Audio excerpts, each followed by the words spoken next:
বলবে কি নাই? আল্লাহ রাব্বুল আলামিন আয়াতে বলেন আল্লাযীনা ইয়াযকুরুনাল্লাহা কিয়ামান ওয়া qu'uদান ওয়া আলা জুনুবিহিম ওয়া ইয়াতাফাক্কারুনা ফী খালকিস সামাওয়াতি ওয়াল আরদ রব্বানা মা খালাকতা হাযা বাতিলা সুবহানাকা ফাকিনা আযাবান্নার। আল্লাহ বলেন যারা হাঁটা অবস্থায়, বসা অবস্থায়, শোয়া অবস্থায়, তিন অবস্থায় যারা আমি মাওলার জিকির করে তারাই হলো প্রকৃত মুমিন। আবার আল্লাহ বলেন হে আমার বান্দা, তুই যদি জিকির করো তুই শুধু একাই জিকির করবি না, বরং ফাযকুরুনি আযকুরকুম, তুই যতবার আমাকে জিকির করবি আমি মাওলা তোকে ওর চেয়ে বেশি স্মরণ করব। আল্লাহ রাব্বুল আলামিন আয়াতে বলেন ইন্না সালাতা তানহা আনিল ফাহশাই ওয়াল মুনকারি ওয়াল বাগই ওয়া লাযিকরুল্লাহি আকবার, নিশ্চয়ই মানুষকে গুনাহ থেকে নামাজ বিরত রাখবে। ওয়া লাযিকরুল্লাহি আকবার, আল্লাহ পাকের জিকির হইল সবচেয়ে বড়। হযরত রাসূলুল্লাহ মুফাসসিরিন ইবনে আব্বাস রাদিয়াল্লাহু তাআলা আনহু এর তাফসীরে বলেন যে আল্লাহ পাকের যত ইবাদত আছে সবচেয়ে ফজিলতপূর্ণ ইবাদত হইল মাওলার জিকির। আল্লাহ নবী সাল্লাল্লাহু আলাইহি ওয়াসাল্লাম বলেন বান্দা বান্দীকে গুনাহ থেকে বাঁচানোর জন্য মাওলার জিকিরের চেয়ে কার্যকরী আর কিছু নাই। যে যত বেশি মাওলার জিকির করবে সে মাওলার দিকে তত অগ্রসর হয়ে যাইবে। যে যত বেশি মাওলার জিকির করতে পারবে তার কলবে মাওলার মহব্বত প্রেম তত জমা হইতে থাকবে। আর আল্লাহ তাআলা স্পষ্ট জানাইয়া দিয়েছেন ওয়াল্লাযীনা আমানু আশাদ্দু হুব্বান লিল্লাহ, যারা ঈমানদার তাদের পরিচয় হবে তারা আমি মাওলাকে সবচেয়ে বেশি মহব্বত করবে। আর মহব্বতের একটা নিয়ম হইল যে যাকে মহব্বত করে, অর্থাৎ আশিক কখনো মাশুককে কষ্ট দিতে পারে না, আশিক কখনো মাশুকের অবাধ্য হইতে পারে না। ঠিক এই জিকির করতে করতে করতে করতে যখন বান্দা বান্দির ভিতরে আমার মাওলার প্রেম আর ভালোবাসার মহব্বত ঢুকিয়া যায়, ওই বান্দা বান্দি মাওলাকে বেজার করতে পারে না।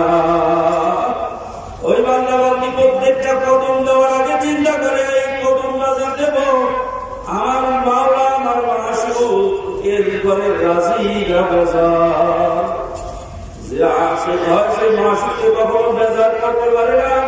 যদি মাশুকের পক্ষ থেকে অনেক সময় বিপদ আপদ আসে, বালা মুসিবত আসে, তারপরও সে বিমুখ হয় না।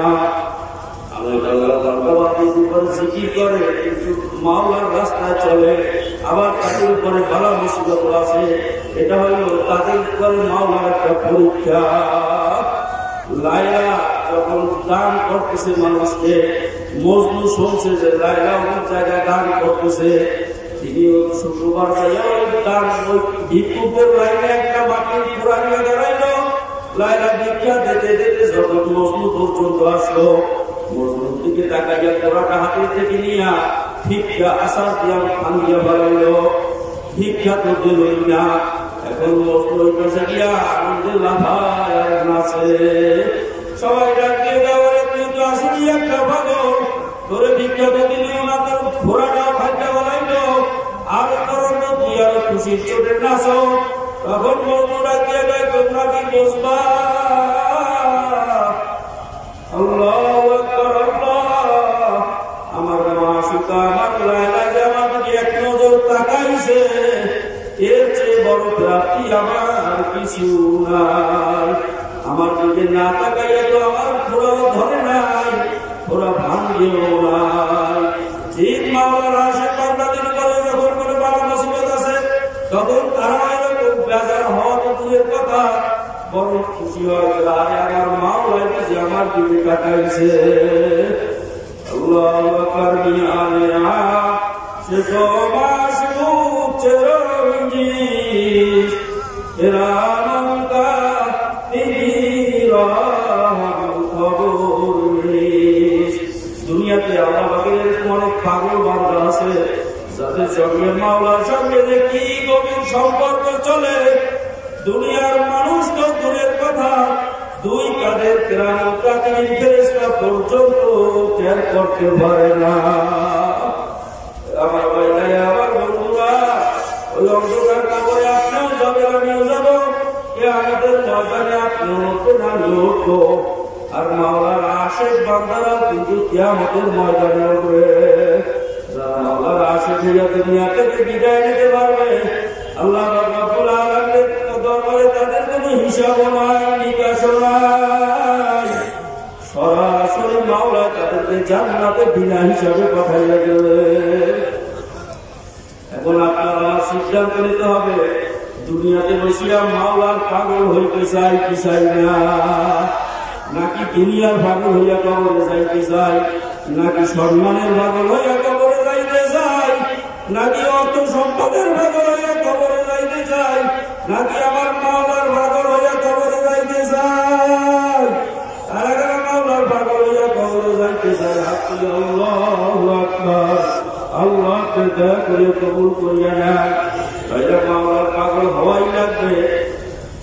আর আশিকের পরিচয় হইল সে মাসুকের নাম তার কাছে সবচেয়ে বড় মজা লাগে, বড় ভালো লাগে। তার কাছে মাসুকের নাম ছাড়া কিছু ভালো লাগে না। ওই মজনু একদিন নদীর কিনারায় বসিয়া আঙ্গুল দিয়া লাগে, আবার ঢেউ আসিয়া লেখা বসিয়া ভাবায়। মানুষ বলে, ওই মজনু তুই তো আসলেই পাগল, এই কাঠ ফাটা রোদ্দুরের মধ্যে কেন এই কাজ করতেছ? ওই মজনুটা দিয়ে গায়ে বান্দারা শোনো, বান্দারা শোনো, মজনু আমি লাইলার নাম লেখিয়ে অন্তরে কি শান্তি পাই, এই শান্তি তোমরা কোনদিন বুঝবা না। কারণ তোমাদের অন্তরে তো লাইলার মহব্বত নাই। যার দিলের ভিতরে মাওলার মহব্বত নাই, তার কাছে মাওলার জিকির ভালো লাগে না, সত্য না মিথ্যা? আর তার অন্তরের ভিতরে মাওলার মহব্বত জমা হয়েছে, সে এক মুহূর্তের জন্য আমার মাওলাকে ভুলিয়াও থাকতে পারে না। এই জন্য আমরা কিছু সময় আল্লাহ জিকির করবো, যখন জিকির করবো লা ইলাহা ইল্লাল্লাহ, ধীরে ধীরে খেয়াল করবো আল্লাহ আমাদের কেউ মাবুদ নাই। যখন বলবো ইল্লাল্লাহ ইল্লাল্লাহ, খেয়াল করবো আমার কলবে আল্লাহই আছে। যখন বলবো আল্লাহ আল্লাহ, খেয়াল করবো আমার মাওলা আমার দিকে তাকাইয়া,